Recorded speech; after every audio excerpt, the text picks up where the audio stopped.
जी हाँ दोस्तों, अगर आपको सफल होना है तो आपको यह जगह छोड़नी ही होगी, अन्यथा आप सफल कभी नहीं हो पाओगे। यह जगह कहीं भी हो सकती है जिसने आपको सफल होने नहीं दिया।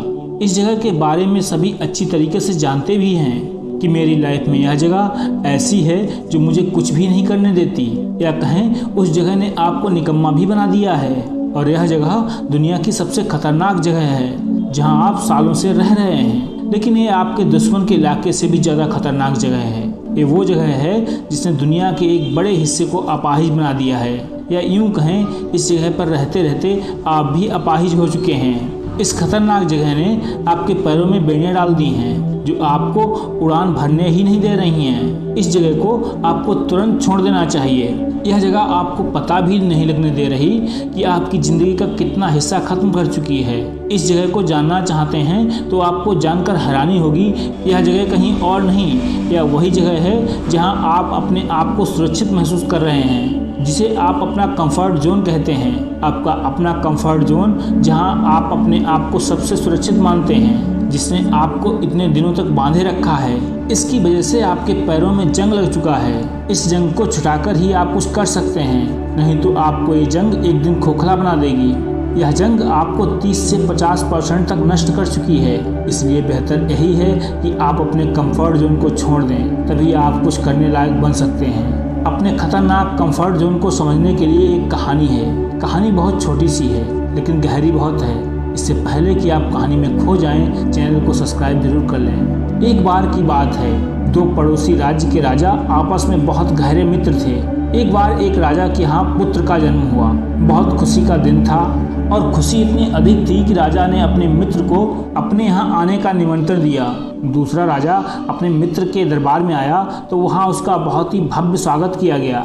राजा ने अपने पुत्र होने की खुशी में मित्र राजा को एक उपहार दिया। यह उपहार बहुत ही खास था। उपहार के रूप में मित्र राजा को बाज के 2 छोटे बच्चे दिए। बाज के बच्चों को देखकर राजा बहुत खुश हुआ। बाज के बच्चे छोटे जरूर थे, लेकिन इनकी नस्ल बहुत ही उत्तम किस्म की थी। राजा को अपने दोस्त के द्वारा दिया गया उपहार बहुत अच्छा लगा। राजा उन्हें अपने राज्य में लेकर आ गया। अपने राज्य में आकर उस राजा ने बाज को ट्रेनिंग देने वाले सबसे अच्छे लोगों को बुलाया, जो उन बाजों को कलाबाजियां और अच्छे कार्य सिखा सकें। ट्रेनर बाज के बच्चों को अपने साथ ले गया। ट्रेनर ने बाज के दोनों बच्चों के ऊपर बहुत मेहनत की। 6 महीने में बच्चे बड़े हो चुके थे।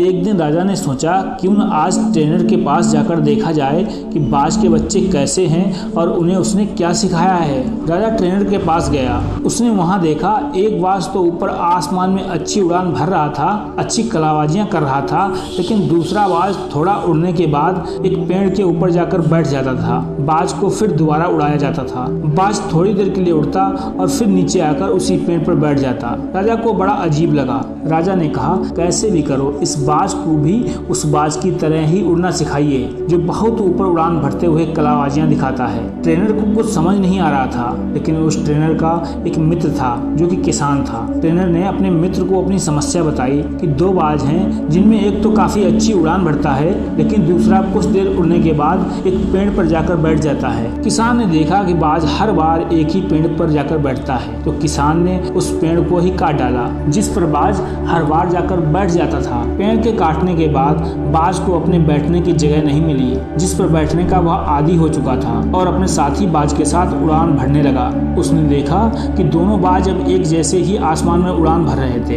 दोस्तों, ऐसे ही कोई पेड़ हमारे आपके जीवन में भी हो सकता है, जिसे हम अपना कंफर्ट जोन तो कहते हैं, लेकिन देखा जाए तो यह हमारे लिए नुकसानदायक साबित होता है। हम इसके रहते हुए कुछ अलग करने के बारे में सोच ही नहीं पाते, जिससे हमारा कंफर्ट जोन ही हमें सफल होने से रोकता है। आपके पास जितने अधिक संसाधन आराम करने के होंगे, आप उतना ही कम कुछ अलग करने के बारे में सोच पाएंगे। इसलिए आज ही आप अपने कंफर्ट जोन के बाहर निकलिए और सफलता के आसमान में नई ऊंचाइयों को, नई बुलंदियों को छू लीजिए। तो दोस्तों, आपको यह कहानी कैसी लगी हमें कमेंट करके जरूर बताइए। यदि इस कहानी ने आपको प्रभावित किया है तो उसे शेयर अवश्य करें। कल मिलते हैं एक नई कहानी के साथ, तब तक के लिए नमस्कार।